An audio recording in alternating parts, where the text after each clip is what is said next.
student Aspen, who is injured crossing the street. I know that everyone has done what they can to support that family, and we will continue to support their family in any way. There was a vigil on Sunday night that I know some people were able to attend, and thank you to everyone. I know there's been calls for how might we continue to work with our township officials, and we'll continue to work with law enforcement and township officials on making sure that we do all we can for all of our students. So with that, I will pass it over to superintendent's comments. Thank you. We had 3 wonderful graduation ceremonies. I'd like to thank the staffs that were involved in preparing those, and thank the students and the families for being part of such a great event for Central, for West, and for East. They just did a fabulous job with that. We are in the last days of school. Doesn't seem possible, but we are. And moving right along to the end this coming week. This week, for students to begin their summer vacation. So I want to wish everyone a safe and restful summer opportunity. And I'd like to talk a little bit about my recommendation, if it's appropriate, for the IT positions. When we started to look at how we could actually start to support some of the changes we were trying to make, for example, adding the 5 gifted staff members, making sure that we were being as fiscally responsible as possible. I looked at a variety of things and a variety of pieces of data, and I requested, for example, the number of break-fix items for our IT department, so I could just have an idea about the efficiency and effectiveness of that. And we did put in all new, this year we did put in all new Chromebooks in our K2 buildings because they were having difficulty with spinning and lots of not being able to connect. So we did put in, the board approved that, and we put those in. They were delivered to the K2s, and things have gone well with that. Our break fix numbers for grades 3 through 6, whenever I asked for this, before, I think this was January number, are about 4 per day. And that's for 3-6, which are one-on-one also, Chromebooks. And then 7th and 8th grade are 9 per day, again one-on-one. And they actually, 9 through 12 is 14 per day. And Chromebooks, if you look at the industry standard, Chromebooks are easier to take care of. If they're not fixable, you get rid of them and put a new one in place because they're relatively inexpensive. Laptops are a little bit more difficult to take care of, but again, the numbers basically warranted my recommendation to the Board of Education to make sure that we actually take our resources and use them wisely as we start to look at some deficit spending that Mr. Zink will talk about in his forecast. So that was the reason behind that. It's not that we're trying to do anything different, we're just trying to be more efficient and more effective with the resources across the board. There are other cuts that also have been acted upon in the district, just to make sure that we are not spending, not putting things in place that we don't have the funding for from another resource.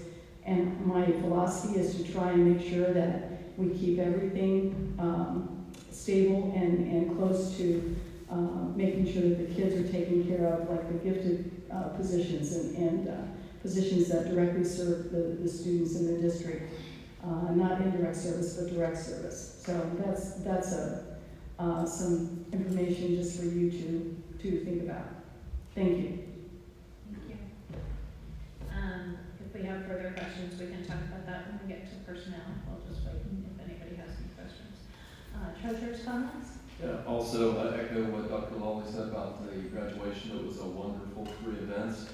And it almost feels like it's a little charge of energy going into the fiscal year, and it's always nice to see the excitement on all the kids' faces. So congratulations to the class of 2024. Thank you. And recognitions, I don't believe we have any this evening. Community Engagement Committee? Just a reminder that May 30th is the community conversation, and if you haven't signed up, we're asking you to sign up. It doesn't mean you can't come if you decide at the last minute that you can, but we just like to have a ballpark number so that in case it gets bigger than what we can handle at Plains Incubator, oh my gosh, I can't even talk, hub, we can move it to someplace bigger. So that's it. Is that all we have to? Yeah, that's it. All right, so then board meetings and committee dates, again, those are all posted on board docs, but just discussion of June 10th, we had a meeting scheduled. Unfortunately, Mr. Zink and the assistant treasurer as well will not be able to be there at that meeting. So we discussed with Dr. Lawley whether or not it would be, there's anything pressing that we needed to try to figure out an alternative date. And the thought was that we could probably cancel that meeting and just do the one at the end of June on the 27th. So I just wanted to inform everyone of that, and if anybody has any objections, they can speak now, but that was our plan. All right, so that June 10th meeting will be canceled. And with that, we go to the assistant superintendent presentation. I'd like to call up Stacy Maney and Rob Vogelman, and they'll each do a presentation for roles and the work that's been done this year with their team members. Good evening, Board President, school board members, Treasurer Zink, and Superintendent Lawley. I'm Stacy Maney, and I'll go ahead and go first, and then I'll pass it off to Rob. There we go. So I am the Assistant Superintendent for elementary and primary, so grades K through 6. That includes 14 buildings that serves 9,413 students. That breaks up into 6 K2 buildings, which is 3,886 students, and 8 3rd through 6th grade buildings with 5,527 students being served in those buildings. The academic piece of some of the work I've been working on this year includes supporting the adoption of the National Geographic curriculum for our ESL students. National Geographic is designed for multilingual learners at all levels of language proficiency, from newcomers to long-term language learners. So this supports all students who are ESL in grades K through 12. And so we may have a student in any grade level that is new to the United States and a newcomer to our country, newcomer to our school systems, and also very new to learning the English language. That could be a senior in high school, but it could also be a kindergartner. So this program really is impactful, and I supported that adoption along with the training that has been going on this school year, but will continue into next school year. So part of that adoption, I ensured with National Geographic that we were supported in training staff we are going to onboard for next year, because we may be adding teachers, you just never know, the teachers may be moving, and we want to make sure that adoptions are followed through with the training and implementation to make sure that they're done with fidelity. And what we're expecting, we're giving our staff the resources they need and the training and support they need to actually implement. In Lakota schools, we have 1,938 students that are learning English as a second language and at varying levels. Additionally, part of the academic support I've been working on and providing this year is the NWEA MAP training. That included all school-based administrators as well as multiple staff members at each building to ensure that when they went back, they had each other for support to make sure we're implementing and using our MAP data to be most impactful. We give the MAP assessment 3 times a year, in the fall, winter, and spring, and it can be make a very big impact on our student, not only growth measure, but also achievement as well. And so training happens from a national trainer to ensure, again, that our staff not only has this as a valuable resource, but they're trained in a high quality way so that they are comfortable implementing as we move forward. Probably the most primary part of my role this year has been supporting and developing administrators.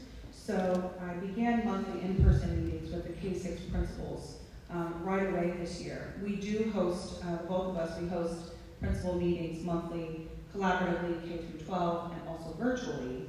But the K-6 principal team had not been meeting just on their own to talk about their specific needs and collaborate specifically about their grade being at their grade level So we began those and held those monthly.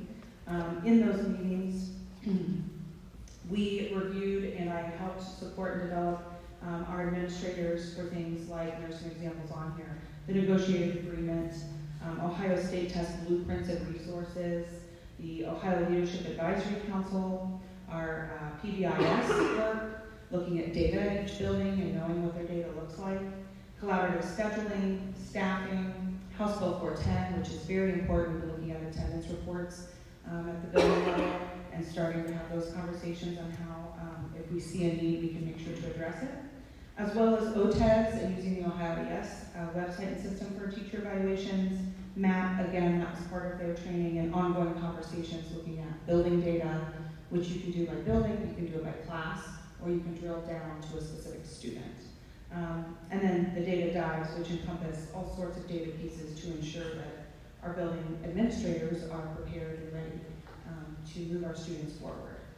One final piece on that is started the second half of the year with our assistant principals in K through 6 coming together in person to collaborate. And so that is a new project that I will be continuing next year, but that's something I find very valuable to the district because it is not only developing our assistant principals in K-6, but preparing them hopefully for that principal role as well at some point in their future, if that's what they desire.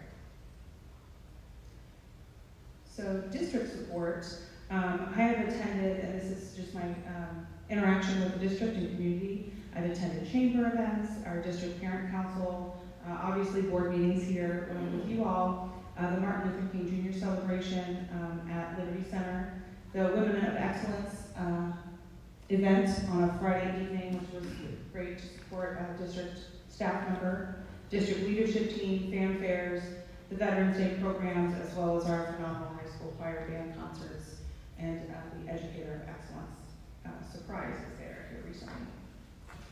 I also work and collaborate when it's appropriate and when it aligns to the K-6 needs of buildings with our people personnel, curriculums, and special services teams.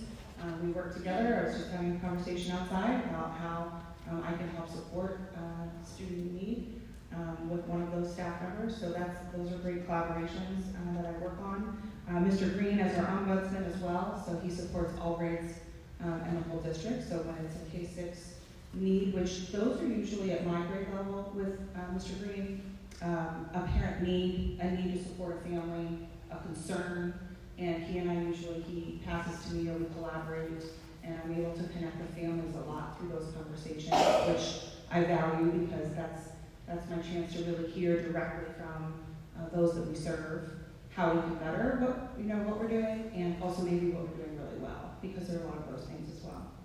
And then participation on board committees, finance, safety, facilities, and policy committee throughout this year, which has been a very enjoyable learning experience to be to Lakota this year working with you all. And then finally, again, as was mentioned already today, the fantastic graduations that took place just last week. Those are really phenomenal and exciting, and it's nice to see the fruits of educators' labor, right, come to fruition. Ongoing work that will continue. Staffing is something that I work closely with my principals, with the Human Resources Department, and the superintendent regarding staffing, staffing decisions, interview processing, and those things, positive behavior interventions and supports. So I brought in Dr. Terry Scott. He's actually done work with PBIS internationally, not just within the United States. But brought him and his team into the district, and the team at Lakota met with them, and they ran focus groups, 4 focus groups here at Lakota, to hear directly from our staff. 3 focus groups of just teachers by grade band, and 1 focus group of administrators. And he held those focus groups, and he collected that data and provided a report to us about the climate and culture of our buildings, and it was direct and honest and transparent. I was not present, and we didn't have district level administration present, because we wanted the most honest conversation to come out of that work, because that's the best way that we know our successes and we can grow. So that is work that will be ongoing. We will work towards developing that district-wide and moving forward into next year. It will continue probably for all of time for us to always want to have a positive school climate for our students and our staff. Also, Follett and district inventory, that's something I brought to the district. The media centers or libraries in our schools use the Follett system for inventory of our library books and materials. But what I brought forward is something I've been experienced in my previous positions where Follett will inventory all district-owned materials. Anything that is board purchased, essentially, with district funds will be tagged and inventoried and in our system so that we have a full accounting of all things that are district-owned and belong in our school buildings. This is great to bring us up to speed with what we currently own, but it's also very important because of our adoptions on the move forward. We're going to be bringing thousands and thousands of dollars of materials into the district, and we want to be able to know where those are. And then not only that, but track where they're located. So if one of the elementary schools has an extra set of textbooks or an extra set of materials that they're not using, we can quickly look that up. If we have another building that is saying, Stacy, I need another set. We have another class being added this school year or something like that. So we now will have one database too for locating our items and being able to distribute as needed.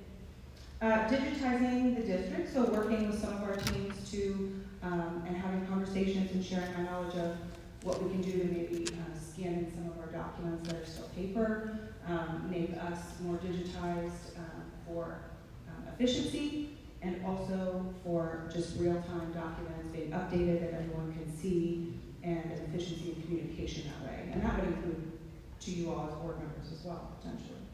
And then finally, a data dashboard. I'm working as part of a team that's going to develop a data dashboard to have on hand at the click of a button, building data for our building administrators, but also an element of that dashboard that will be available to the public so they can see that the health of the district as we move forward data-wise. And at this time, I will pass it on to our secondary assistant superintendent. Thank you, Laura. I appreciate the opportunity to kind of share with you a brief overview of the things that I've been working on this year and kind of where we're headed. First of all, one of my top priorities is academics this past year. I think we've looked at a way to try and find that balance between the push of testing versus the push of learning at your own pace and experiencing education your own way versus not over-testing. I think we're trying in Lakota to find where that balance is for us. Having the wobbly chairs for some fun, but also making sure you're able to read while you're in those chairs and trying to that balance. So a couple of things we worked on is building action plans.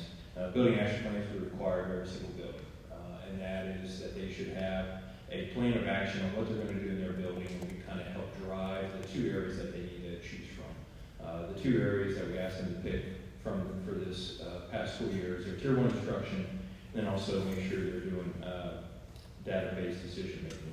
So an example of that would be reviewing your MAP progress and readiness assessments to identify content-related strengths and weaknesses that they would start implementing. That is Hopewell Juniors, for example.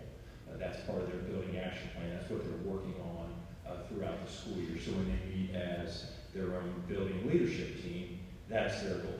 They're working on that. And then to try and complement that then is to make sure that our principals are using their Ohio Principal Evaluation System goals, which is OPES, would be education without an acronym. So their OPES goals have to match with their BAP, which is their building action plan. It should be the same thing.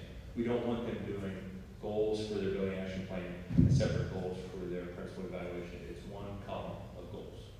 And so they're working with their building to go over those goals. And so their two goals for OPES was achievement growth based in Tier 1 instruction, and their second one was data collection and implementation. To make sure they are using the data, they're not going on feelings. This is what the data is telling us when we're making those decisions. The goals mirror that. It's not multiple silos, it's one silo. And just so people know, OPES is a state-required evaluation system we have to use.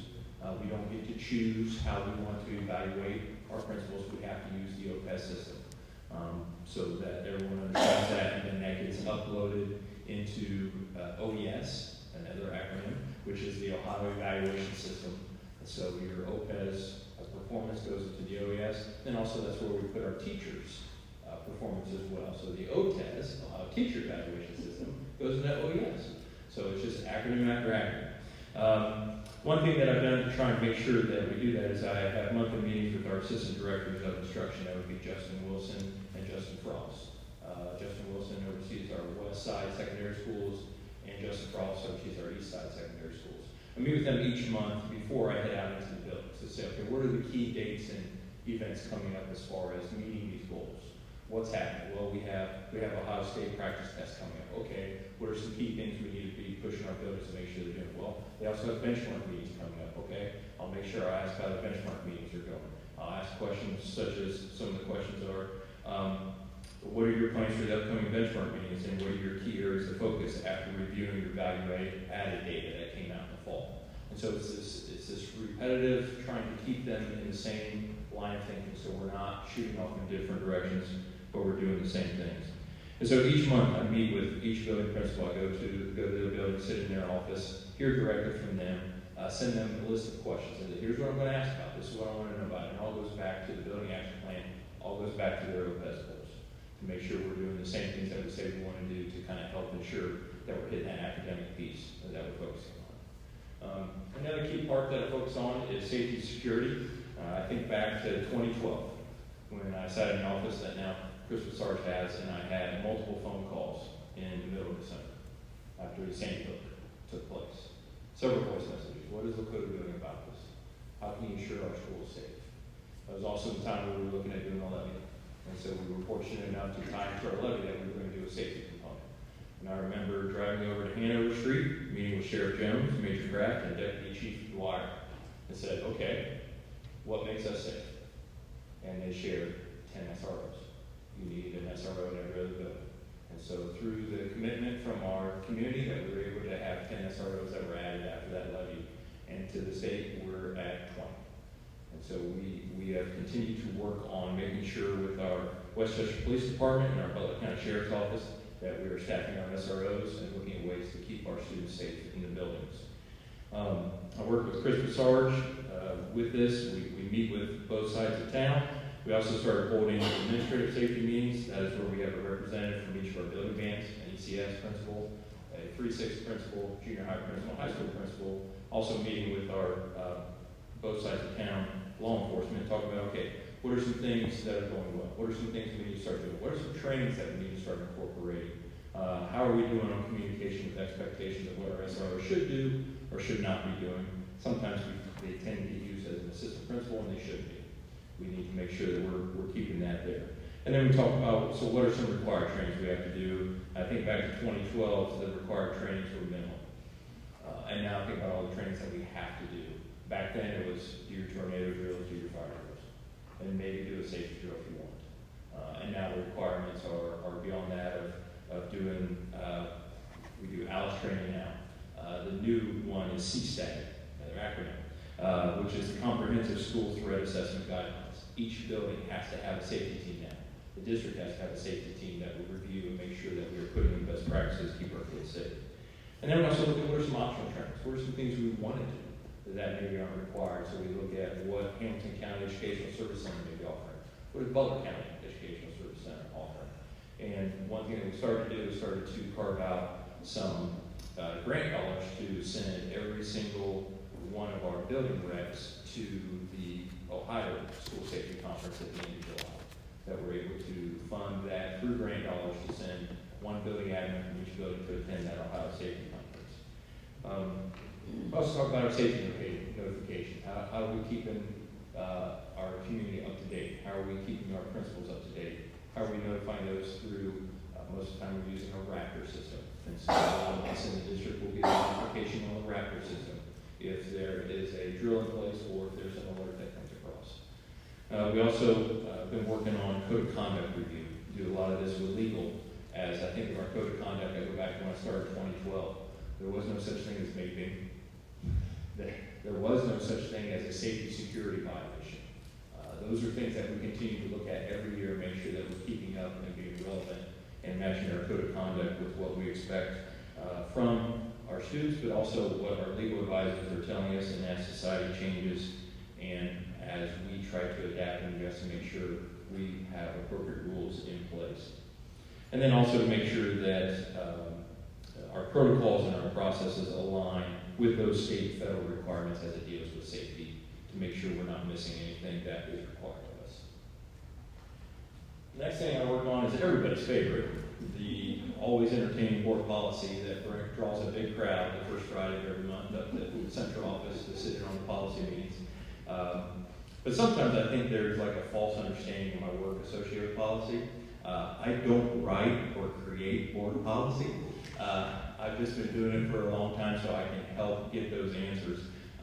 Hope people don't understand that I didn't come up with what makes an excused or unexcused absence. I just try and help make sure that our buildings understand that we're following those policies and administrative guidelines the right way.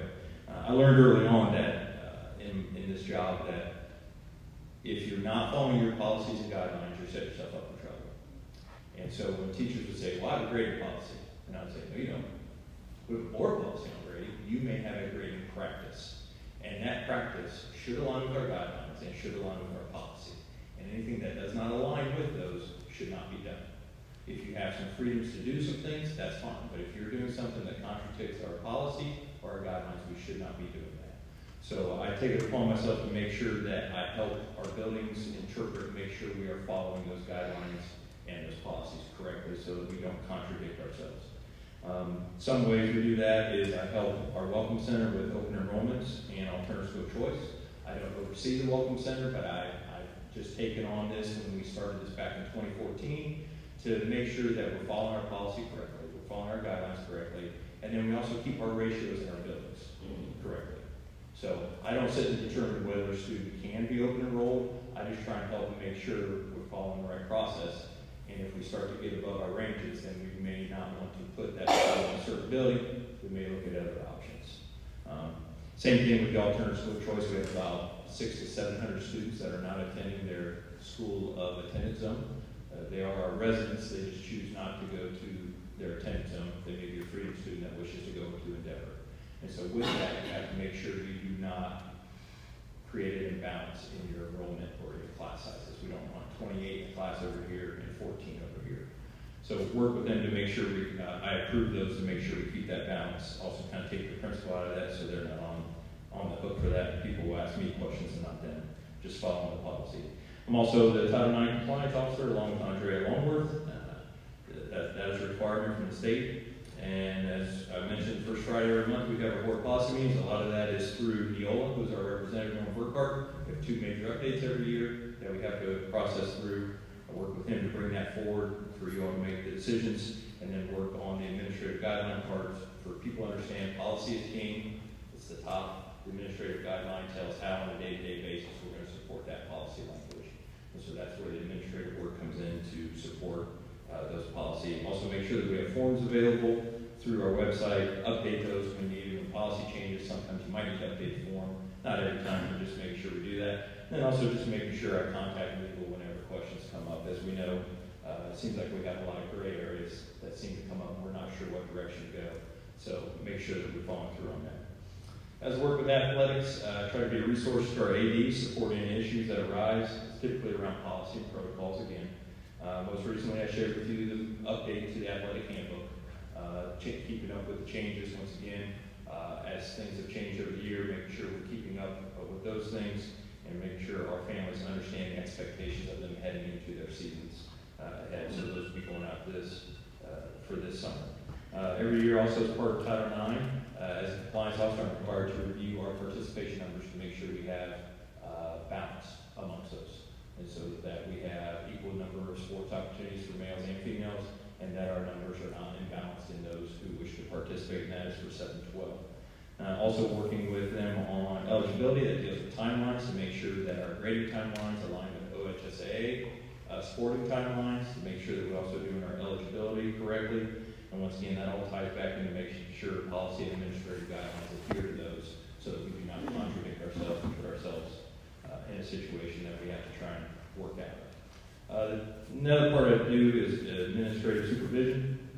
Regular contact with multiple administrative positions, whether I'm rolling down to HR to talk about where we are with our weekly enrollment report, or sitting with Betsy trying to figure out the best way to write a letter for a situation that may have happened at a building. Also working, as I mentioned, the OES, I put all of the administrators in there. And so this summer, new administrators coming in, old administrators going out, have to be removed, have to be added. If they don't have the training, work with my secretary, make sure they get their training required for either OTES, OPES, or counselor training, which are all required by the state. But they have to attend those training, require that as part of their job, so we have to pay for that. We have to get them enrolled, get them in that, so we'll start that process. As Stacy mentioned, monthly tax meetings, administrative collaborations, do a lot of work with our ombudsman. Our ombudsman is there to kind of handle parent concerns, phone calls, also work through discipline situations. He's also our hearing officer, so if we have an unfortunate situation where a student may be facing expulsion, we talk about scenarios and options for that student that we can look at. We try to never want to expel somebody, but sometimes we have to make that tough decision, and we don't take it lightly, so we always have conversation. A couple of key administrative supervision things this past year that I'm kind of proud of is helping Hopewell through the fire situation. Trying to offer support, make sure we had contact at the church at which I attend to make things work so that our kids can continue with school. We did everything we could with contacts and getting insight, off-site, getting things moved. Appreciate the teams of Christopher Sergeant Todd Wesley that were able to accomplish that as well. Then also recently been working with Lakota Central, trying to help them define what they are to be and how they are to be as we deal with staffing and master schedule. We had flood back in the fall there, kind of revamping rooms. Appreciate the ability of West freshmen to work with Central to find a way to house those students, continue to move forward. Kate Joseph has been great. We've been sitting down developing a master schedule for next year, talking about appropriate staffing levels and trying to define what Central should be moving forward. A lot of work, but I appreciate the work that they're doing. Teamwork of sharing of staff also with West freshmen to give kids what they need without adding on additional staff that's not necessary. Some district connections with Boys and Girls Club. I met a couple times this year with Damon at Boys and Girls Club, talking about how we can help each other out, suggesting things where they ask, how can we be a better support for Lakota? But they also want to hold kids to an academic standard too. They just don't want to be a holding pin. And so talk about, well, have you asked kids to show you their math scores? He's like, explain that to me. I said, well, let's go into app. Let's see. They can pull down their math scores, and you can see, as you work with them, what your math projection would be. And then you can offer incentives as kids work through their math scores, and you can also see their state test scores as a way to kind of complement what they want to do and push kids to succeed academically as well. And then some other district connections. You see me at chamber events. I serve as the LAAMC administrator for the superintendent's office. Oversee technology and business operations. I'm Todd Wesley and Christopher Sargent's primary evaluator. District parent council, you see me there, get to do the calendar, which will be up at the next board meeting. Today's only day 28, so it doesn't come down yet. Had 190 comments, by the way, on the calendar. And then just helping out board meetings with handouts, work with Christopher Sargent, make sure we have SRO coverage when necessary, get board policy updates, always try to answer questions. But most of all, I think my job can be summed up as the string on the tin cans. I take great pride in what I've tried to do here the past couple of years, that if I can't get you the answer right away, I will get you connected to the right person. I will get you I will connect the cans so they can communicate, or I will research and I will get the answer to you. I've been here a lot of years, and I can answer a lot of questions, but I believe my primary role is help support everybody in their questions and get them the answers they need to do their job. So, I don't know if the board has any questions at this time. For Stacy, or Stacy left me. She's behind you. I She's don't blame over her. your shoulder. She's forward back. All right, anyone who would like to start? I just have a couple quick questions. How often do the two of you and the superintendent meet, just to make sure that you're all hearing the same thing at the same time, or you're collaborating with each other? Is there a weekly meeting between the three of you? Is it just on a need basis? Is it a daily check-in? I'm just curious. It's as needed, and I think it's just kind of drive-bys. Or if there is something that's going on, Dr. Lally will call us in or text us and say, hey, we need to talk about something. We've had a couple meetings, especially when we take a look at staffing, especially when we were doing that and looking at budget at the end of the year. We had more formal times in which we were sitting down together. But a lot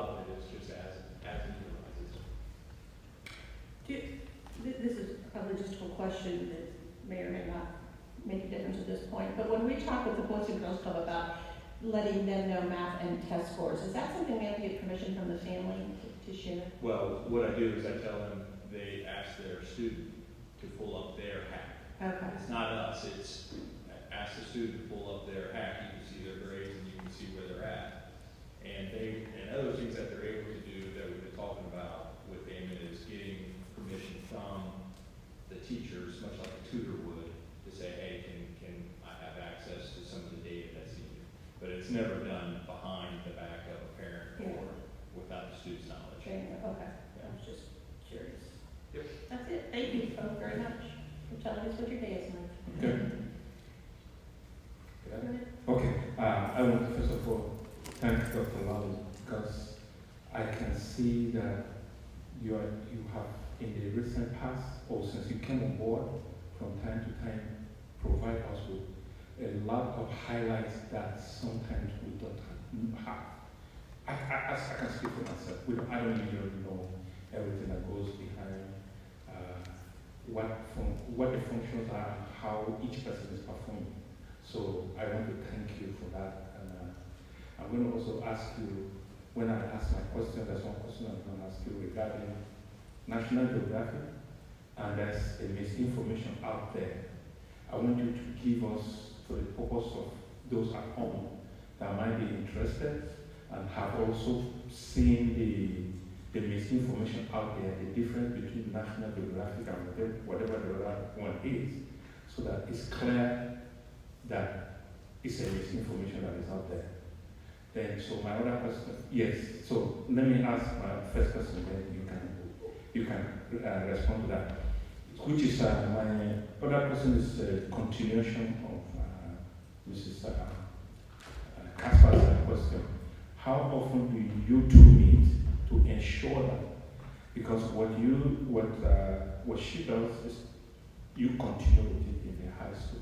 So how often do you guys need to ensure that there's continuity and there's same information that you are getting, that both of you are speaking the same thing?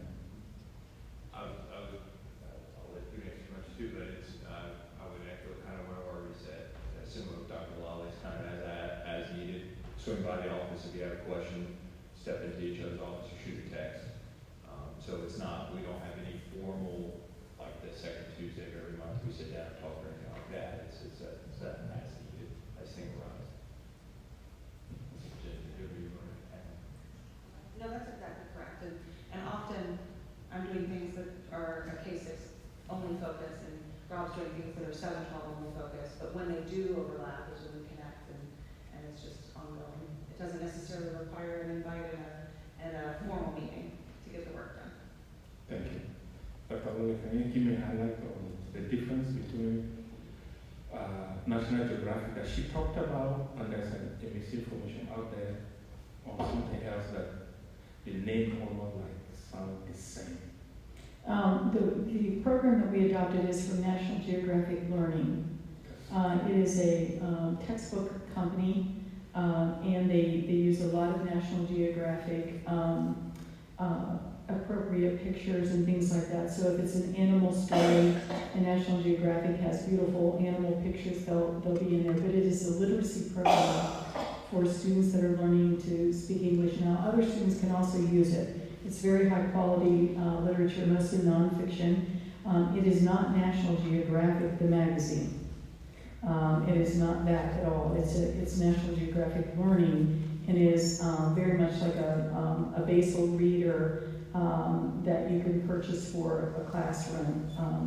It has the phonics and the phonemic awareness, the fluency, vocabulary, and comprehension, and it's built for students who do not speak English or do not speak English well.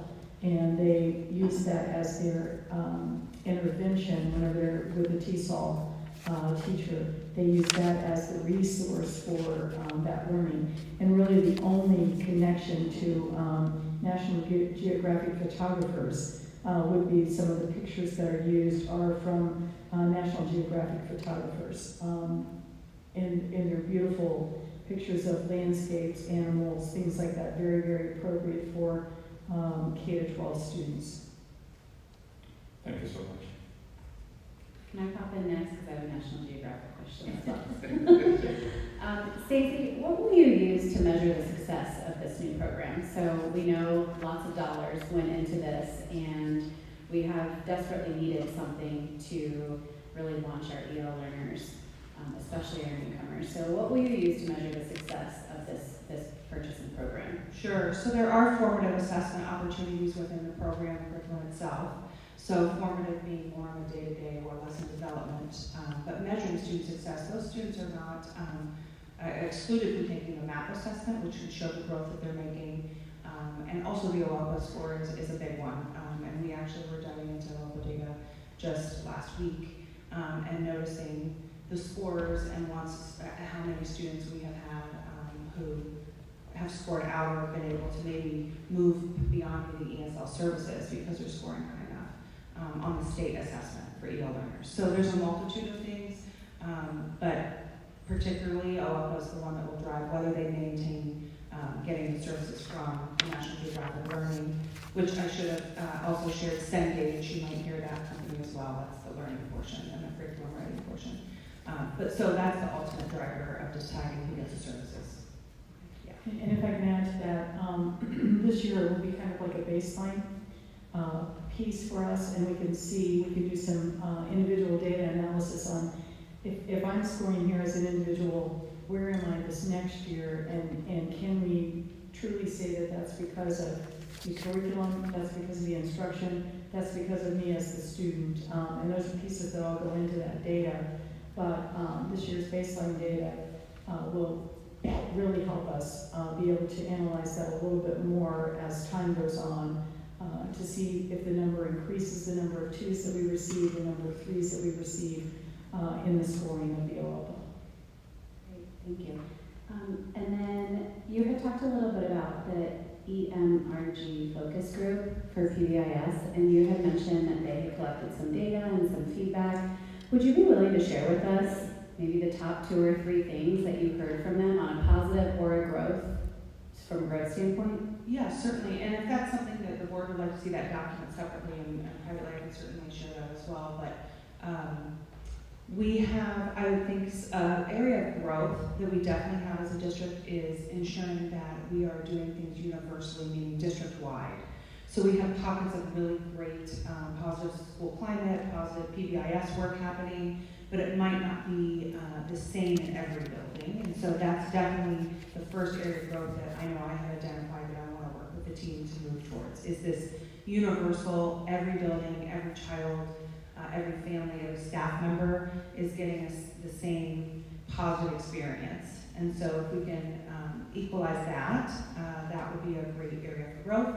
And then certainly some of the positive things that were already shared is that many of our teachers feel empowered in their own classroom, so they feel like they can own the climate of their classroom. They feel positive about being open to learning new or different ways so that all children are enjoying their time at school and getting a positive experience. So that in itself is an encouraging point, right? So when you have staff that are open to doing things to continue to make things great for staff and students, that's a positive that came out of that. And I have one last question for you before you sneak away.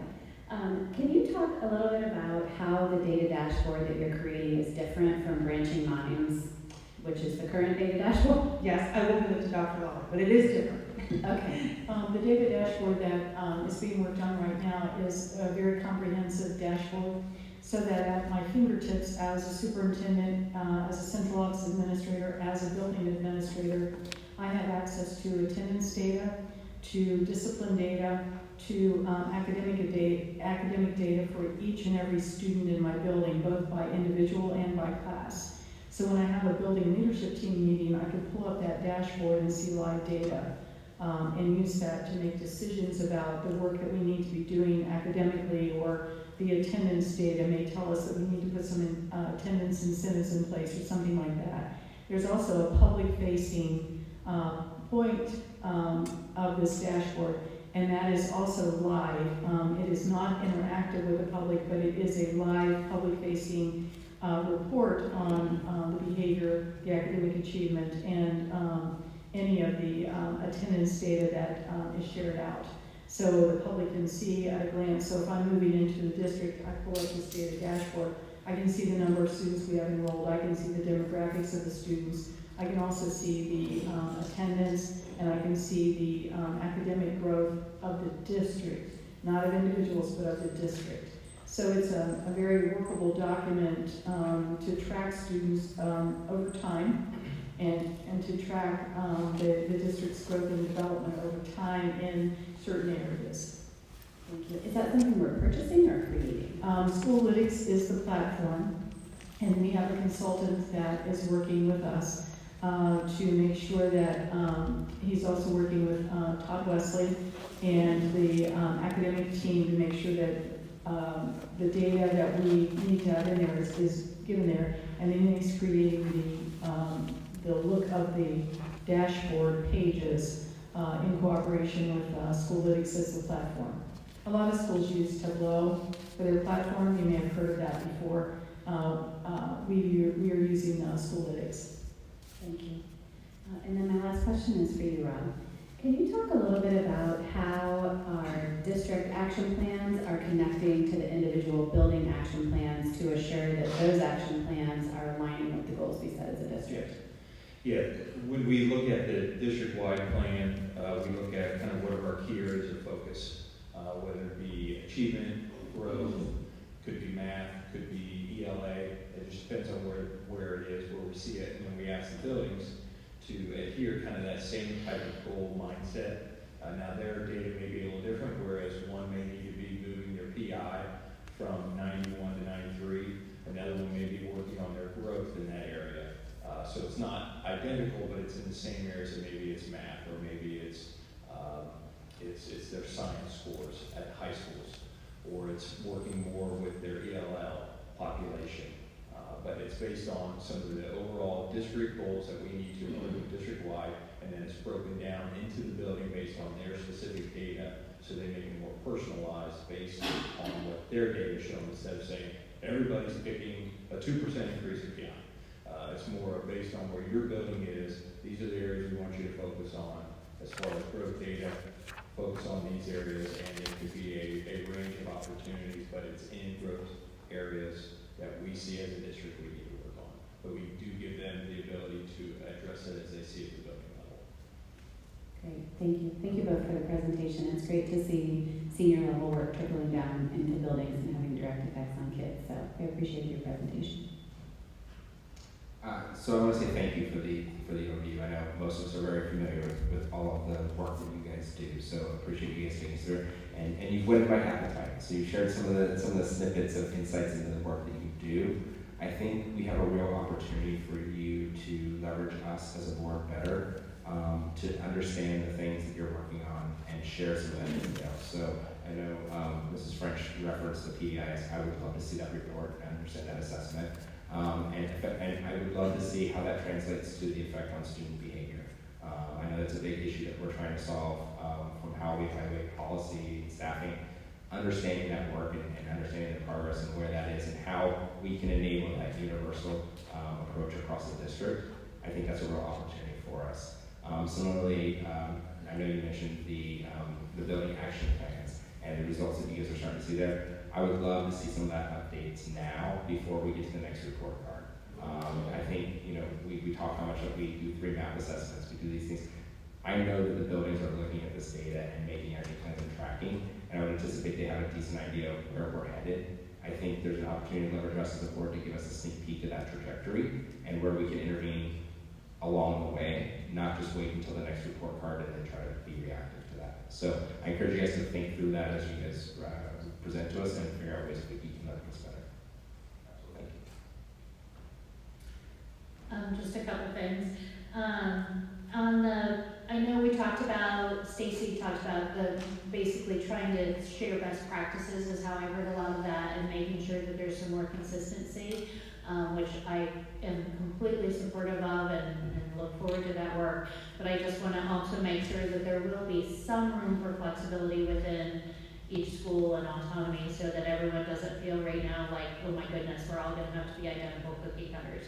So I see you shaking your head if you. Yes, I can speak to that, certainly, and certainly our building administrative leadership are all part of this work, and I know we both support our building leadership in making the decisions they need to make to lead their building. They know what will fit best with their staff or their families. They know their needs and their strengths and their areas for growth. So this work presented today is certainly from the lens of district level, but you're absolutely correct. So drilling down, there is autonomy at the building level that we leave in the hands of our building administrators who we trust and are also supporting them trying to grow so that they can make those good decisions for their staff and school family. Absolutely, yeah. And then, Rob, I had to laugh when you mentioned fire and flood, and those aren't the first two things that come to mind when I reflect on the year. I'm aware of what year it's been. Fire and flood are kind of lower in the totem pole of what we reflect on. Safety, you mentioned that, and I know there's been some concerns raised recently. Can you share how you address, when there are concerns that arise, how you work with our broader community to address those? Sure. Like I said, we have really good contact with our local law enforcement agencies through our SROs, of course. But then we also have yearly meetings with both police chiefs. But then when situations arise like what has recently happened, it's not uncommon for us to have calls about what do you think we need to do to review things that we look at. Thing we had out here, we do have a crosswalk out here. We do have flashers out here. Hopefully some people understand that we don't have the authority to put those things up, that those have to come from the townships, that they have to do those. We don't get the choice of whether we can or can't. We would love to, but that decision is not up to us. But when we have things like that, we express our concerns, of course, to our township administrators as well, of what there may be a need. But then we'll always review, okay, so what happened? Was this something of neglect on the district part? Did we not do something? Was it the fact that we weren't ready for it? We have those internal conversations as well as external conversations with our SROs, and then they talk with their office, commanding officers as well when we have situations like this. Extremely unfortunate. Anytime you have one of those situations, you come to me. Even when we hear of situations that other school districts having safety concerns and having their issues of never thinking that we've arrived at all. It's always an opportunity to figure out how we can be better.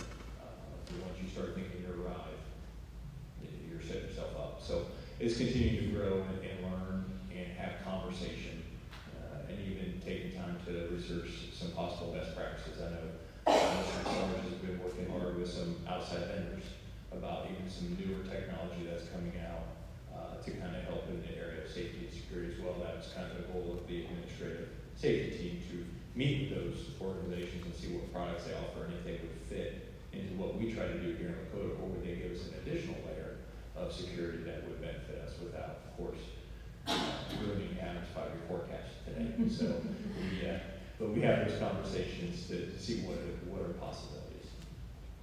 So, and perhaps we can add a safety meeting, that we've had those in executive session in the past. We can maybe add one of those to a future agenda so that we can get a more thorough update of some of the things that can be shared here. Sure.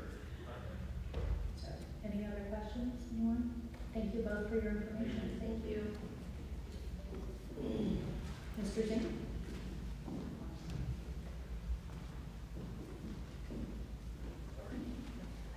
All right. The moment everyone's been waiting for. You're up. The 5-year forecast. 1 second, we get situated. Okay. So, start out as a recap, talk about the 5-year forecast and what the purpose of the forecast is. This is a long-range planning tool that we update twice a year. We do this in November, we do it again in May, and that's just to help us kind of have a roadmap of what financial implications we have in the near and further out future. So, this is just a one-time snapshot. This is based on the information we have and the information that changed as of when we have it. So, our local revenue is still our largest funding source. We just seen the large property tax change. That makes up 69% overall. And the state of Ohio makes up 31% of that. So for the notable assumptions for fiscal year 24 revenues, we do have a stable collection forecasted for our real estate. We're collecting about 99%. That leaves for 1% delinquency. So we're doing really well in that regard. Interest rates have risen for fiscal year 24. They did rise as of December of 2023, but because of how our fiscal years run, this year is the first year that we actually can realize the full impact of that. So once again, I mentioned this back in November. Although that has a positive impact on our interest revenues, that also relates to higher mortgage rates and can run the risk of stalling out our local economy. So it's kind of a balancing act there. If our interest rates go down, then our housing market might go up. So that's something that we'll constantly keep an eye on. Also, state funding. In November, we were just barely on the guarantee the way that the funding formula was catching our student population. Now we are on the formula for 24. Then in the new simulation that came out in April from DW now, used to be ODE, we are now back to where we were, about $7 million projected on that simulation into the guarantee in fiscal year 25, and if the full phase-in was to happen, we would be about just a little under $12 million. So why we want to keep that in mind is because that would result, if the guarantees went away, that would be about 2.33 mils just to stay status quo. So that's not a small chunk of change by any means. The levy we all like to talk about, 13, was 3.5 operating. So that's how deep we are in the guarantee in this moment. So also a new initiative that we did put in for fiscal 24, and we're forecasting that beyond, is the indirect cost rates. The indirect cost rates is a way that we can kind of charge back to the other funds that supports the district programming, but they have to be self-supporting. So we're able to do that. Cafeteria, some of the grants that we can supplant in. We can do the full, or we can do there's a lower indirect cost rate for all the other grants. So that's something we pulled in this year, generated us about $1.2 million in extra revenues. So right now, that's kind of the moral of the story. We're doing everything we can to generate as much as we can on additional revenues, reduce expenditures in any way we can. So challenges to the future operating revenues. In calendar year 26, we'll have a reappraisal. Now we're assuming class 1 will be about 15% increase, class 2 at 8%. So to give you a comparison of what happened back in 2020, class 1 was 13.33 and class 2 was 8.55. So we feel like we're trying to be as accurate as we can be with that, and hopefully this is going to prove to be a bit conservative. However, something we all need to keep in mind as we look at these assumptions is there is Property Tax Reform Committee that's been meeting to, talk about what they could do to change the way current property taxes are being billed and the growth rates. One of the things that we hear a lot about is they talk about putting caps on how much it could grow. One thing that we need to keep in mind for our district is if that was to happen, although for all of us that are residents of the district, that would be wonderful for us. But for the district, if there was a cap put on that was lower than what we're assuming, then that would be a negative implication for the forecast. So that's something that we'll keep in mind as we move forward. Me, the resident, thinks that would be great. Me, the treasurer, thinks that would be not so great. So it's kind of a double-edged sword. Also, another thing that we've heard a lot about is they've talked about reductions of 2004. The reduction of 2004 is not going to have an impact on this forecast as presented based on what we're forecasting. The reason for that is that at 15%, that would result in about a 2 mil reduction, which would take us down class 1 to about 21 mils. So we'd still be above that floor. If, on class 2 side, we're above 30. So class 2 is not close. But that's something that we have to keep in mind for future years.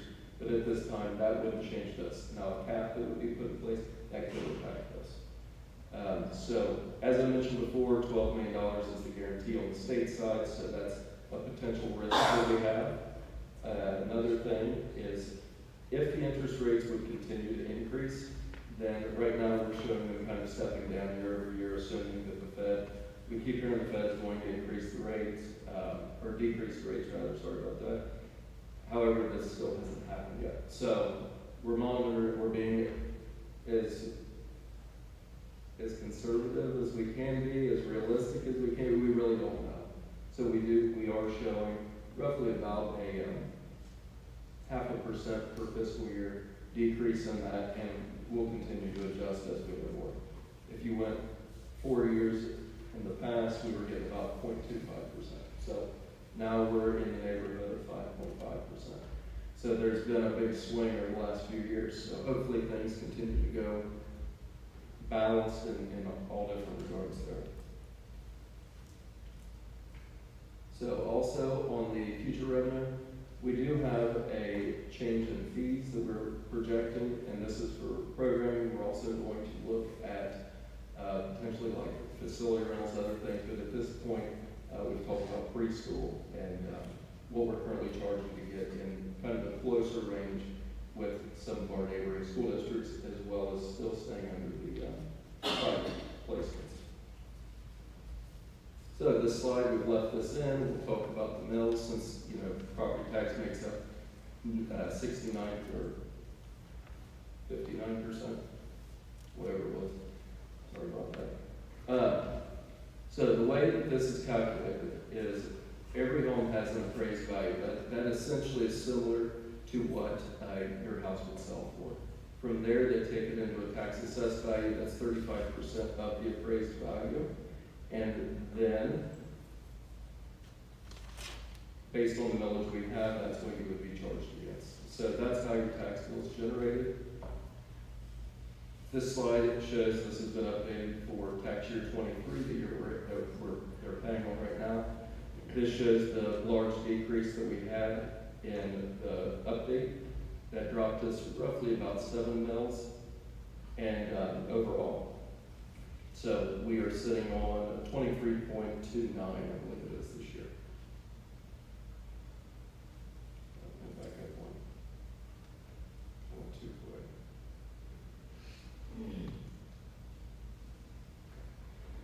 Okay. So whenever the property values take a large increase, like you can see on the furthest bar to the right, whenever that value takes a large increase, that's where the millage takes a decrease.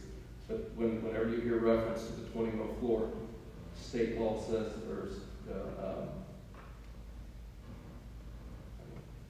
we'll go with law. Sorry about that. The Constitution, there we go, sorry. The Constitution says that schools won't decrease below 20 mils. So that's where, whenever you hear the floor, it just operating. Once it hits 20, that's where it has to stay, even if that value bar continues to increase. So this is a graph of both Liberty and Westchester Townships. This shows where we were. We take this all the way back to where we were right before we passed that levy and where we're at today. So as you can see, we have had a tremendous decrease in our effective millage, and that's mostly because we haven't had to go back for additional operating dollars or any types of levy. This is overall.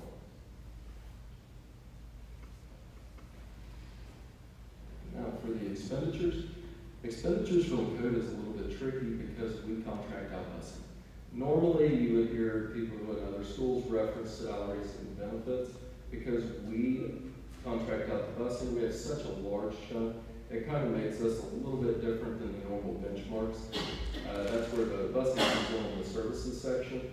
That makes up 94.8% overall. So a lot of times the benchmark will be somewhere around 85% for salaries and benefits, but because of the transportation being external, we also will bring that in. So as you can see, with us having the PI levy and things of that nature, we can move some of those expenses into those other buckets.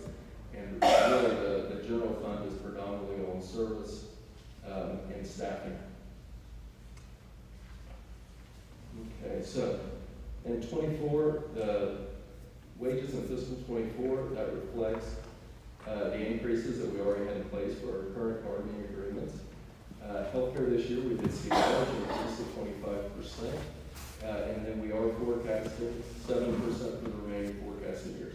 That has been a very sticky point since we went to the insured, and we're going to continue monitoring to see where we're at, because when we were fully insured, we were seeing much better renewals. So that has been largely increased since then. Also, this year is the final year for our ESSER funds. This was the funds, it was stimulus monies that was given to us by the federal government. This has created a bit of a funding cliff for us. We've shifted the expenses back to the general fund beginning in '24. However, we also did leave some of the dollars out to take the student fees, the ESSER funds covering those for one additional year. So that made 4 years total that the student fees were covered by ESSER dollars. It resulted in just a little over $2.6 million that was not paid by our local residents. So we kind of used those dollars to help support the community as well. Transportation, that's making up 51% for our purchase services. So of that percentage of our total general fund that's purchase services, 51% of that is for transportation.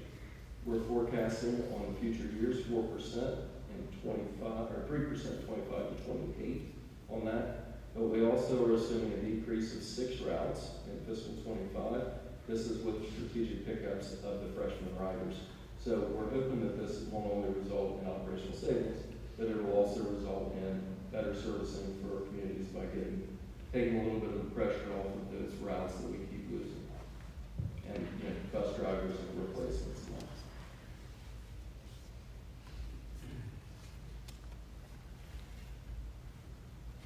Okay, so challenges to future operating expenditures. This is where we typically spend more time talking because our revenues can be a little bit more kind of it is what it is, where the operational expenditures, that's coming from decisions that we're all making every day.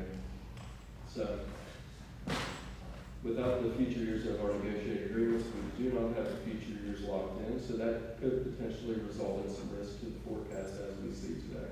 So that's something that we'll all want to keep in mind as more information becomes available.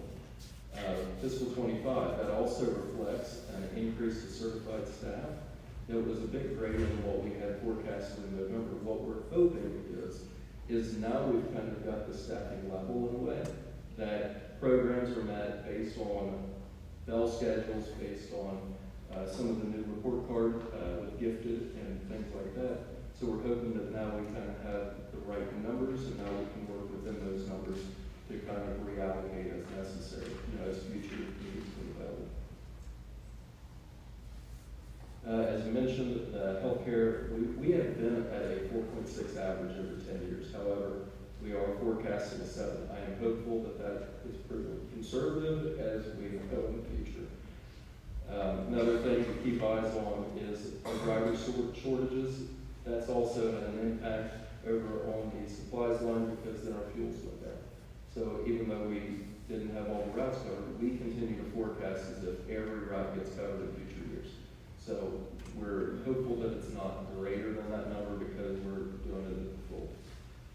But if we have driver shortages, then that potentially can come down from there as we did see this year. Another big one is going to be the master facility plan with our operational savings. As we begin to go further into the years of the forecast, it's very apparent that picking up some economies of scale, picking up some consolidation of services, that's going to result in some operational savings to just produce the same levels of programming that we all expect at a more reasonable and hopefully sustainable price point. Another thing, as mentioned, with the ESSER funds, we're assuming some shifts with the way we're looking at. We've shifted a few of the previous general fund expenditures. We've shifted them into other funds to get a better grasp on what some of our extracurricular activities are truly costing the district. So we're still going to have the fees coming through. We'll have a recommendation based on, what we would hope that we can all support. However, we want to get all the costs into the right buckets so that everybody can see in a more transparent way what the cost of doing business really is.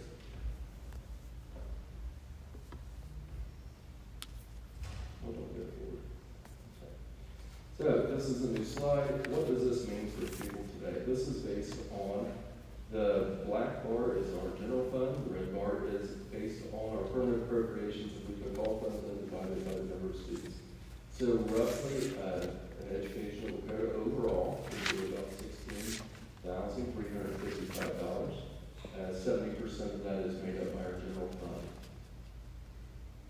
Then this is only looking at the forecasted years, which is general fund only, and that's showing based on that same number of students, what that would be per pupil as we go out through fiscal year 28.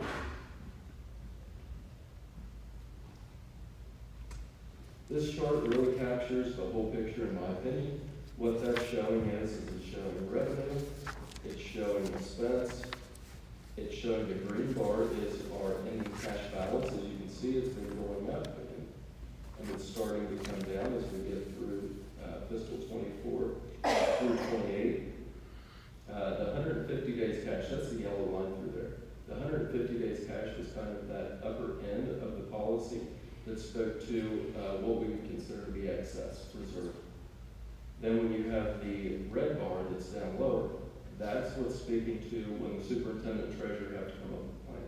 So having this all in one snapshot shows kind of where we're getting to by 28, and then in future years, we'll have to start developing, you know, whether we want to kind of prioritize different things or whatever that may be. So we'll keep that always in the front. Okay, so as a summary, I feel like I'm going to look back and see if I have any questions before I go through this. Okay, so the fair school funding plan, that's still in place. We're assuming that it still goes through. The full implementation would happen in fiscal year 27.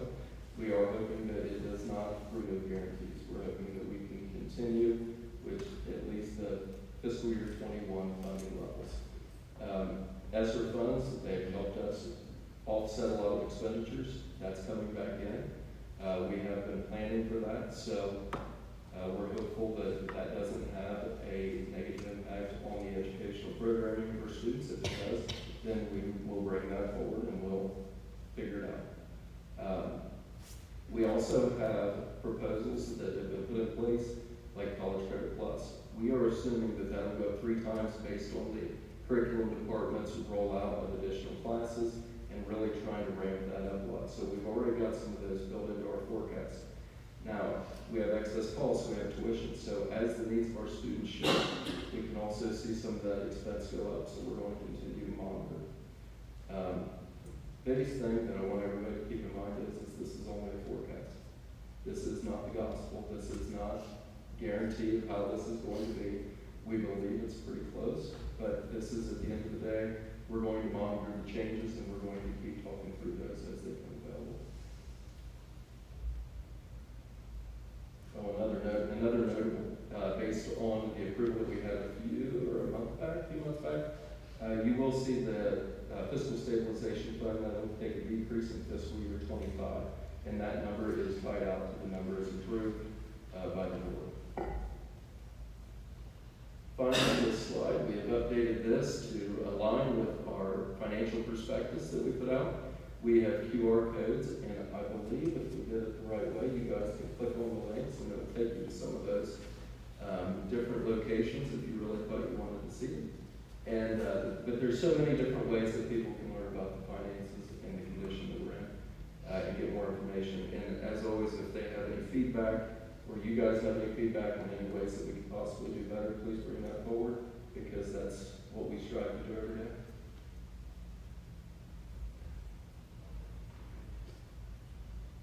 Question? Who would like to start?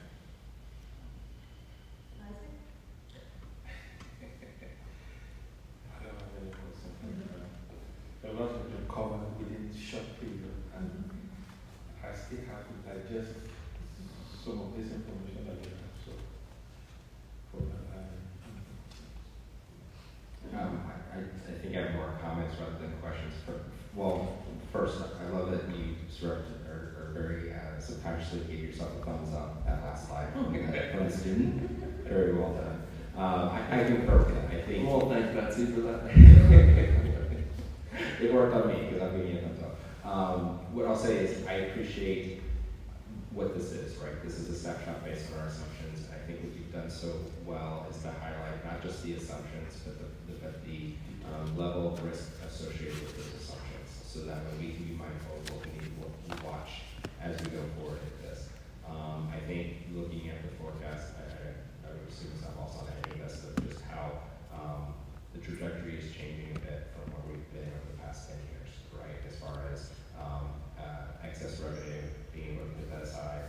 And I think this is helpful for us to be mindful of all the things that we need to watch. I also appreciate the conservatism that you put into the assumptions and the explanation behind that conservatism, so we can be mindful of that, and we can actually use this as a guidepost throughout the year to make decisions, on how this is going to balance. So I think this is really, really good work, and I find it helpful as a board member to understand these dynamics. So thank you. I also, to that, I think it's very important that where we're being conservative to be able to say why that is, because it's always in the places where we have more unknowns. Yes, and what I appreciate about it is it's not a hope and a prayer of, hey, this is how it's going to work out. It is really hey, as these things materialize, we know that we've got a little more to work with, or, oh, wow, this isn't going our way, and this is going to be more concerning. So, absolutely. In my fun Excel world, I always say this is all like if-then statements. If this happens, then that happens, and it kind of is what it is. I don't have any questions. I just appreciate the presentation in general being formatted in a way that our community can understand what you're talking about, and we as board members can understand.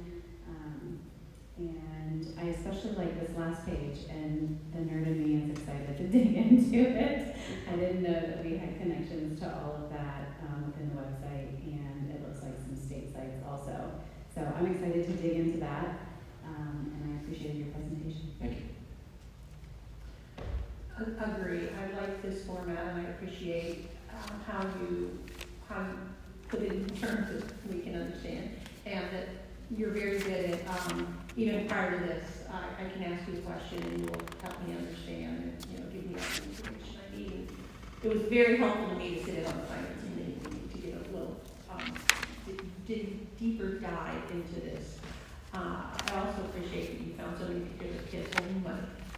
I know we need to do more of that. We're The fake money. Only fake It's money. only fake money. So yes, I do appreciate, and I think we all, like Doug said, know where we're headed and know what things we have to do, and, that we need to keep an eye on this and make sure that we are putting our resources to do what's best for students. And we're gonna have to come, to a point, we may have to make some hard choices depending on what crazy things might happen in the state, or when the reevaluation of the property in 26 comes around. So, thank you and your team. I know it takes a village, so I am confident when the time comes to make decisions that we will make the decisions that we feel are best at the time that we make them. Right. At that time. Again, we had a deep conversation of this in the finance meeting, so I got most of my questions out. But for anyone else, the forecast is available online, as well as the 24 pages of assumptions. The biggest thing is the assumptions. Like, Yeah. if everybody looks at the numbers, but really we spend a lot of time developing the assumptions out to try to reduce questions if people have them. 24 pages is a lot. Right. Yeah, I guess it's a part of lot. that's the forecast itself. So Yeah. if I subtract that out, I'll give you 21 pages of And Mr. Osterly put in a interactive index, so you can click on that, and it'll take you to any one of Just the write down. places that you want, the table of Yeah, contents. that's So that's really nice. So, yeah, all the nerds in the room really appreciate this, as well as the fiscal transparency QR code, so thank you for that. We even found a link to put in for a hyperlink through the House Bill 920. We couldn't find the actual legislation, but we found a breakdown of it. I think it's about 20 pages, but we've tried to put in a lot of hyperlinks whenever we reference things. That way, if somebody did want to take a deeper dive into it, that they have the ability to. And again, you referenced why it was important that we weren't on the 20 mil floor, and how that causes our rate that we're charging per dollar of value. The rate goes down as the value goes up, so that we are not seeing huge swings in our revenue. And again, I think that often gets lost. It's certainly been my, hill that I'm dying on, to make sure that everyone understands that. so that we don't have misinformation, that when the property, that's why levies act the way they do. That's right. If our levy revenue went up with the value of property, we would not be having levies in the future. Then it would be regulated off by just less, there would have been balance and balance and balance. There's only one type of tax revenue that does not reduce with House Bill 920, and that is the public utility tax. That pays based on the voted millage. So that's a 64.14. That's how many mills we've had voted. General operating applicant. So, Thank you. thank you for everyone's work on that. And we look forward to the next snapshot in time, 6 months from now. It'll look much different, I'm sure. Yeah. Yeah, that's another thing. I did put it in there, but I missed that part. Is, as we approach having a new superintendent, there might be some new initiatives that we'll just work to continue to calibrate or make sure that everybody understands the importance of things that we're doing. All right, anyone else? With that, we'll move forward to the second read of board policies. Do I have a motion to approve board policies as presented? So moved. Second? Second. Any discussion? Hearing none, Adam, please call the roll. Ms. French? Yes. Mr. D? Yes. Ms. Casper? Yes. Mr. Horton? Yes. Ms. Schaefer? Yes. Do I have a motion to approve treasurer's recommendations A through D? So moved. Second? Second. Any discussion? Can I add something? Please do. In this section, you're going to see a new, it's going to be established fund at 035. I've added the ORC into this as well. This is basically a severance account. It would carve this out it would carve it out of the general fund, but we're actually going to do this a little bit different. This is when employees, this is per board policy or per negotiated agreements, we will actually be able to take this and apply a deduction to all of our staff. That will work very similar to our workers' compensation, so that it's equalized number, and then from each payroll, that will fund into that account. That will allow us to tap into all of those accounts. It's kind of a way of having everybody pay their fair share, essentially. So that's the reason we're setting up this 035 for this year. We initially talked about doing this transfer, which is the way a lot of schools will do that, and then we had an idea. The idea turned into a question that we found out that we could do. So we're going to take it back into the general fund in fiscal 25, but it'll be based around that percentage that will constantly calibrate, just like we do with our workers' compensation. So that's the need for the 035 fund. And we'll begin reporting that to you guys just like we do the other ones. Any other discussion? Hearing none, Adam, please call the roll. Ms. Casper? Yes. Mr. D? Yes. Ms. French? Yes. Mr. Horton? Yes. Ms. Schaefer? Yes. I'm going to do the superintendent recommendation of personnel separately. Do I have a motion to approve item 9A, personnel? Yes. Thank you. Do I have a second? Second. All right, discussion? Did you? I just, personnel, separate from just doing A before I do B through F. Okay. I thought we Yeah. Good, yeah. Any discussion?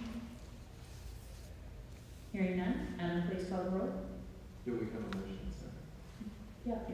Sorry, I missed that. I first. Sorry. Is that over here? Mr. Horton? Are we voting now? Yes. Yes. Ms. French? Yes. Mr. D? Yes. Ms. Casper? Yes. Ms. Schaefer? Yes. We have superintendent's recommendations B through F. Do I have a motion? So moved. Do I have a second? Second. Any discussion? Would you highlight on B? Dr. Pollard? The agreement for, that you're voting on for School Smiles Oral Health Program, this is an organization that will be providing service to students that don't have a regular dentist, different things with oral hygiene, fillings, things like that, that they may not be able to go to a dentist for. There is no cost to the district. It is grant funded, And the only reason that it's on the agenda is to make sure that everyone knows about it and to make sure that you approve that relationship with the School Smiles Oral Health Program. There's also some educational pieces to that they'll work through with the children, with the students that they serve. But there are a variety of dental things that they offer for students that may or may not have a dentist. Who's funding it? Is it the chapter? Grant. It's Is a it grant, grant? Okay, yeah, not a grant, not I a didn't grant hear. that we have secured, a grant that they have secured. Okay. Yes. All right. Any further discussion? There's the K-6, do you want to speak about, they pull together the K-6 specials? Yes, the K-6 courses of study for music, for physical education, for SEL, for technology, and for STEAM are on here to be approved by you. The art course of study is not quite ready, but it will be soon. They're going to do some more summer work with that, so it will be ready for August. So we have achieved the goal of getting those courses of study based upon state standards aligned, and all the music teachers, art teachers, SEL teachers, everyone worked on the 7. So I'd like to thank them for the hard work, along with the curriculum team and other administrators like Wyatt Hayden and Stacy Maney, Krista Heidenreich, those administrators that helped facilitate these teams, curriculum writers. I'd like to thank them as well. So these will be ready to go at the beginning of school, and they'll be, the teachers have already seen them, so they're in their hands because they helped work on them. So we're excited about that. Thank you. Any other questions? May I add one more thing about the MAP 5-year? It provides us a cost savings to do a 5-year, and MAP is something that we've been doing as one of our assessments, and it's a great predictor for the actual Ohio State test, which I am actually getting ready to share preliminary data with you on this week's update, but that we just received over the weekend. So I'll be sharing that with you so you can kind of take a look at what the report card might look like. It's still preliminary. And MAP helps us predict that as well. So I'm waiting on those results also to be tallied and given to us in a report. But this saves us quite a lot of money. Mr. Zink, do you want to describe how much money that is? Yeah, normally we would do one-year deals with things like this, and we've challenged the team with looking into what multi-year deals would actually produce, and whenever they seem like they'll produce results, then we've been taking those. Over the 5-year period, this on the face would look like it's saving about $256,000. However, I actually factored in lost interest because this is a payment up front, and by doing that, it takes that down to about $215,000. So in my opinion, it is definitely worth taking the savings on something that we're going to be doing, and down the road we will as well.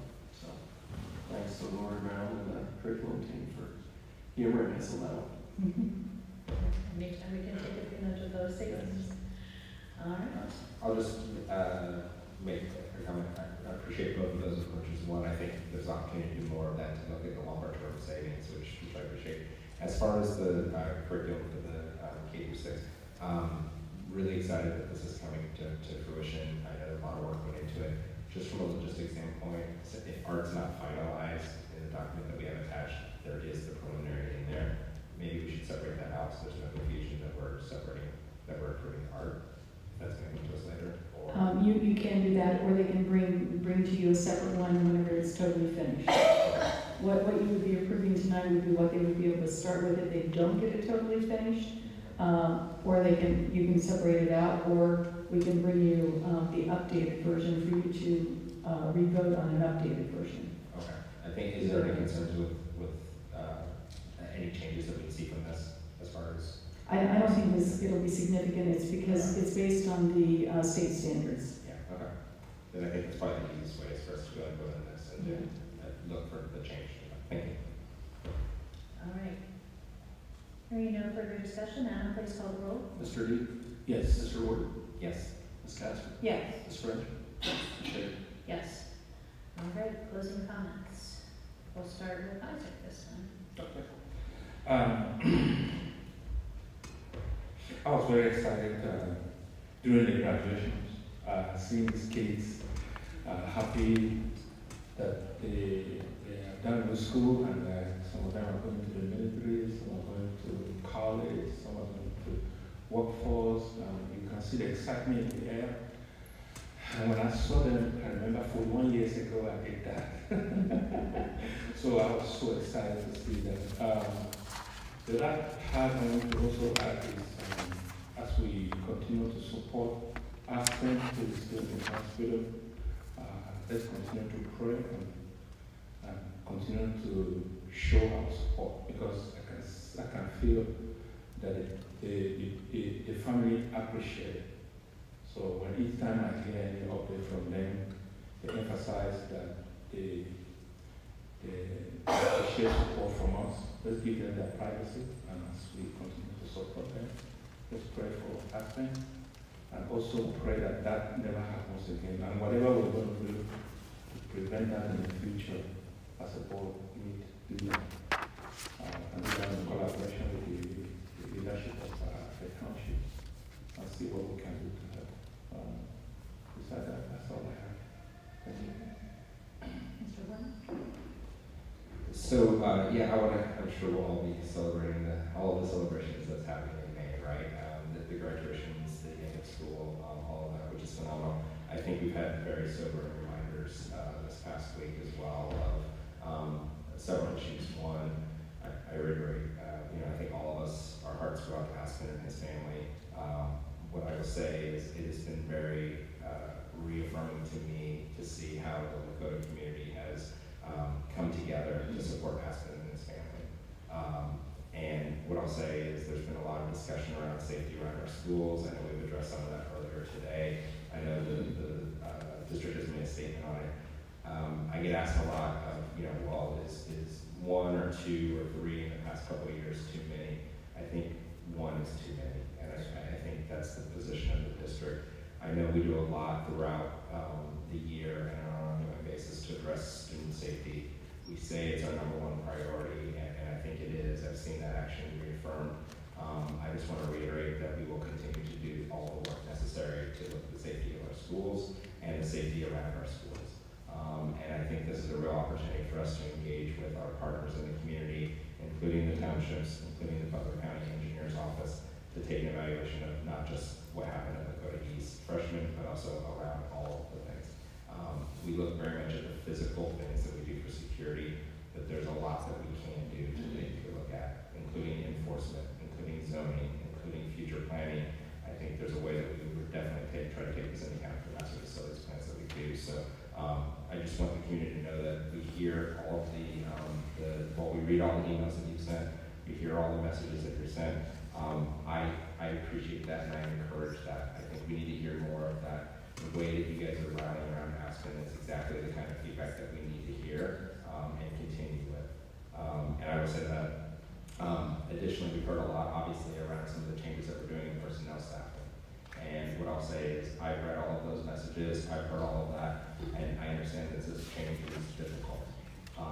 What I will say is, as we've had conversations with Dr. Lawley, one of the things that we've put at the forefront is service to students. And I think it's reflected in the 5-year forecast when we look at the spending for people that we're doing and how we're optimizing against that. I think we will keep an eye on, I plan to keep an eye on this continuity of service to students. And so there's a lot of fear around the change that's being projected in this as far as ways it could disrupt student learning. I know I will be asking the questions, and I'm sure the rest of the board will as well, as far as how is that continuity of student service happening, and we can course correct it if we need to. I think this is the beginning of a lot of changes that will be coming over the next couple of years, not that look just like this, but things that look different, and that's directly reflected in the 5-year forecast that we looked at tonight. We have some real challenges with the district that we need to take on, and so what I want to say is, while you may not be getting the answer that you would like, or that you are asking for, please keep coming with those questions and those requests and ideas on how to think through differently, because it's something that we are doing as we're evaluating these decisions. So, thank you. Right, there was a lot of exciting things that happened over Excellence again. Bethany Dunn, Amy Fugate, and Diane Meyer. Those were a real treat to be a part of. They were very surprised, very excited, and very grateful. So congratulations to those two teachers. Also, the graduations were phenomenal. I mean, they always are. The time, the effort, all of the special touches that go into putting on a graduation ceremony like that, with that number of students and caliber of people coming into the Cintas Center, never ceases to amaze me. So I want to take a minute and thank our administrators and our PTOs and all of the parents and community that come together to put those events on to make them special for our students. I also want to take a minute and recognize what happened at East Freshman last week and let Aspen and his family know that my prayers and thoughts are with them and will continue to be with them. And I want to challenge us to open up the door to talk about these things before they happen. We have to start being proactive about some of these things instead of reactive. So I want to challenge us as a board to start having some of those conversations ahead of time. With that said, I hope our students have a safe and a relaxing summer. I want to take a minute and just remind our families there are resources available to them throughout the summer lunch program, and things taking place in their neighborhood. Some of our tutoring programs are continuing through the summer, so if there are families who are in need over the summer, I want to make sure they know about those resources and can take part in them. I'd like to also send my thoughts and prayers to Aspen's family. It's been several days that all of us up here and numerous other people in the community have been praying for him and sending support through thoughts and through those prayers. So I'd like to also express that. We also celebrated 11 staff members at our Breakfast of Excellence on Friday, and I'd like to congratulate each of them.